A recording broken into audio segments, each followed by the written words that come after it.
My name is Sean, and I'm addicted to card at any number. In this video, I'm going to teach you a really cool method of the card at number. It's not really an any card at any number, it's more of a card at number. You'll see what I mean here in a moment. Let's get into it. By the way, guys, if you're getting value from these videos and you're learning new things from these tutorials, please do me a huge favor and drop a like or maybe sub to the channel if you feel that it's necessary. It really helped me out a lot and I would really appreciate it. Alright, so what I will do here is show you what the trick looks like, and then after I do that, I'll teach you exactly how it is done, alright? So this is what the trick is. So somebody can just choose a card. Maybe they go for that one right there. We can look at it as the Two of Hearts. Now the two can go back somewhere in the deck, maybe somewhere around there, something like that. Now we're going to try to find the Two of Hearts. In fact, the person who chose it is going to try to find it. So it'll go like something like this. So as I cut cards, they can say stop anytime. Maybe they say stop right here. Now, it would be kind of interesting if maybe that was the Two of Hearts. Now, that's the Nine of Spades. That one. Now, that's the Seven. Now, that's the Ace. That's pretty close. Maybe that one. No. Still no Two of Hearts. So what we'll do is we'll take the cards that you stopped on and get some random cards in the deck like this. And maybe one of these could be the card. Ooh, that's close. That's the Two of Diamonds. Let's see if the Two of Hearts is in here. Let's see. No Two of... There's a Two of Spades. No Two of Hearts. But maybe we're checking the wrong cards. Maybe we're supposed to do something else. Maybe this random amount of cards that you stopped on gives us a clue. We can just count them, right? So that's 1, 2, 3, 4, 5, 6, 7, 8, 9, 10, 11, 12, 13, 14 cards exactly. Let's see, 14 cards. Nah, there's no way. That would be impossible, right? They count down 14 cards from here. That's 1, 2, 3, 4, 5, 6, 7, 8, 9, 10, 11, 12, 13, and 14 cards. And that is the Two of Hearts. Alright, so from a technical standpoint, this is actually pretty easy to do. All it really takes is a card control and a partial pharaoh shuffle, which is very easy to do even for, a beginner magician. So the control looks like this. You want to have a card chosen and a control to second from the bottom of the deck. And I use a sort of a reverse swivel cut control, and it looks like this. So you want to have a card touched and outdrugged like this. Now, as you bring it up to show it, you want to actually get a pinky break, on the top card of this lower half here. So right now I'm getting a break as I close up on that card here, just like this. My pinky is right there in there, getting my break. Now you come up to show this card. Remember that card, in this case, you don't look at it, only they do. They look at their card, in this case, the Jack of Diamonds. Now, you bring these back square, still keeping the break, so you have a break 2 cards below their card. So that's the situation. You have the break under their card plus 1 card, right? So now you close up, push it in cleanly like this. You can be very fair about it. Now you're still excuse me, you're still holding that break.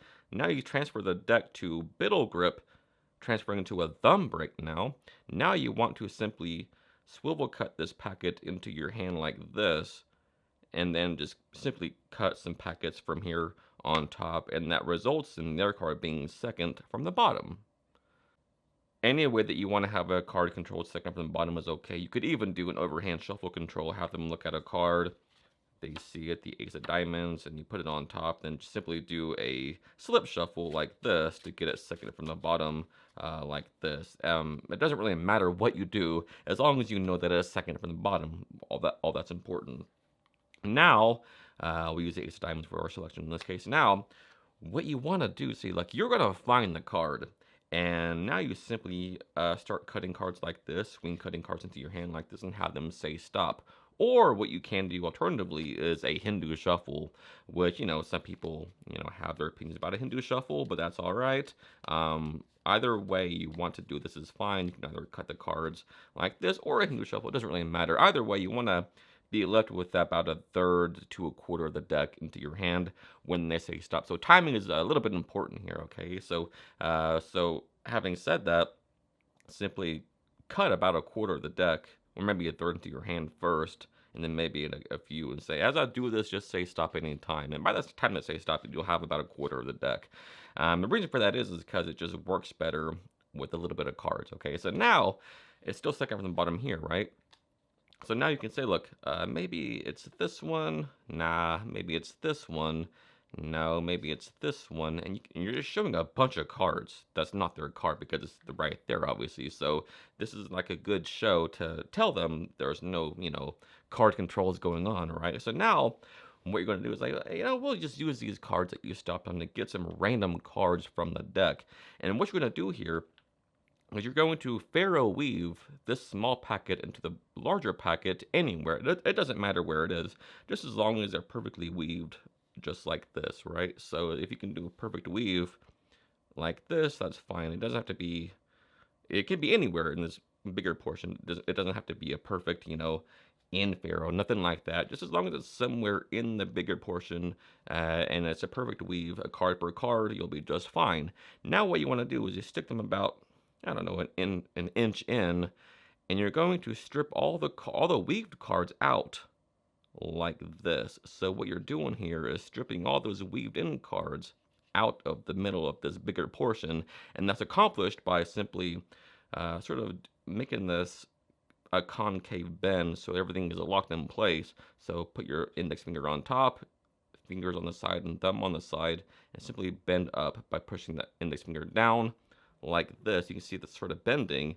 That way everything gets locked in place. Strip those out, put them on top, and then strip these out. So you're like this. Now you say maybe one of these is your card. So you have them look at the cards. No, no, no, no, not the card, not the card, not the card. And then you say maybe, maybe it's not the cards that are important. Maybe it's the number of cards that you stopped on that's important here. So they count them. So they just count them. So that's 1, 2, 3, 4, 5, 6, 7, 8, 9, 10, 11, 12, 13, 14, 15 cards. And you say 15. And then you just point to the deck and say, 15, there's no way. And I can build it up and make it seem impossible, right? There's no way that is there. So have them pick up the deck and have them count 15 cards. So 1, 2, 3, 4, 5, 6, 7, 8, 9, 10, 11, 12, 13, 14, and 15 cards. So once again, I will run through that pharaoh shuffle weave one more time. So we have the 4 of diamonds in this case. It'd always be second from the bottom. They say stop anywhere, maybe you're right here. Simply take these and weave them perfectly anywhere into the middle of this larger portion. Now, lock them in place by bending them up like this and just simply stripping them out like this. Just move it to the side and all the cards are locked in place. They'll come out.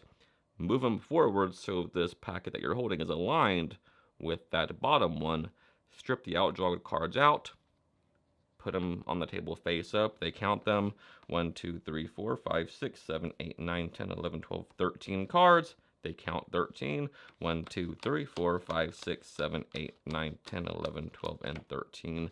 The 4 of diamonds, my friends. And that, I think, for not a lot of work, and it's not very knuckle busting, and I think it's in the realm of any card magician who wants to learn this, and I recommend it because, I mean, it's one of those things that's just impossible, and yeah.